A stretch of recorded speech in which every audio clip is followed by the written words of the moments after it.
Remix by امیر یل اختصاصی رپ استار تیکه. اون مثل داداشم بود، یعنی اگه نگرانی داشت یا کم بود، ناهمواری داشت راش یا کج بود، گذر ما سخت بود و ناراحت بود، یکی کنارش تا آخر بود، حتی اگه باز باش کرد. دغدغش دغدغم بود، خندش قهقهم بود، بعد با شرط میزدم مصلحت بود، مشکلا برطرف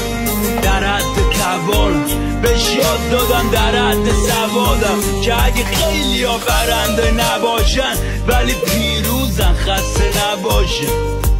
خودش میدونه ما کیه، آسمونش اگه ستاره نداشت با چراغ قبه بالا سرش بودم، اگه لخت میشدن بالا پرش بودم، که پرواز یادش نره، حفظ بکنه آسمون و مال ما، حتی اگه باشه سلول درش. اون مثل داداشم، چجوری بدم توضیح؟ به هیچ وقت فکر نمی کردم اینطوریشه، نه نکن توجیه مگه جزی. اینجا یه مردی هست که دیوونه است، هر روز حالم و پشت میده میره بیرون جر و پس، با هر آشغالی که میبینه میگه اون رفته، اما باور نداره رفتی. اون دیوونه است، اون دیوونه است، بگو بک مست مثل کل تو دست، نره میزنه من مست نیستم که عادیم، ولم کنید چیزی نمیخوام آنیم رفت، میگه فقط بگید لیلا از اینجا گذشت، بگی نه به هر آدمی میگه لیلا از اینجا گذشت. اون دیوونه است، اون دیوونته،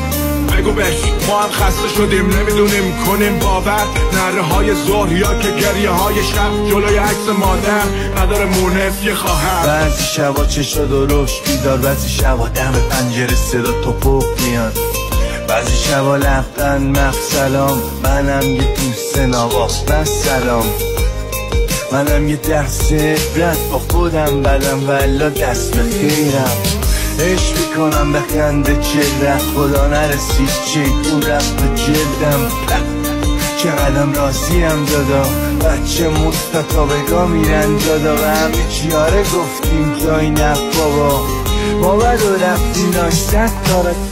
شاد بوده من اونجا بودم، گریه آب بوده من اونجا بودم، میگفت سختی ها بجور آسونن من اونجا بودم، میگفت حسود داغونم من اونجا بودم، میخواست دوست زمینی من اونجا بودم، میکرد طول غریبی من اونجا بودم، فکر قوت قلب بود من اونجا بودم، میگفت کمک من بود من اونجا بودم، میداد گوزیمون تو پرسود من اونجا بودم، سفره کوچیک بود بزرگ بود من اونجا بودم،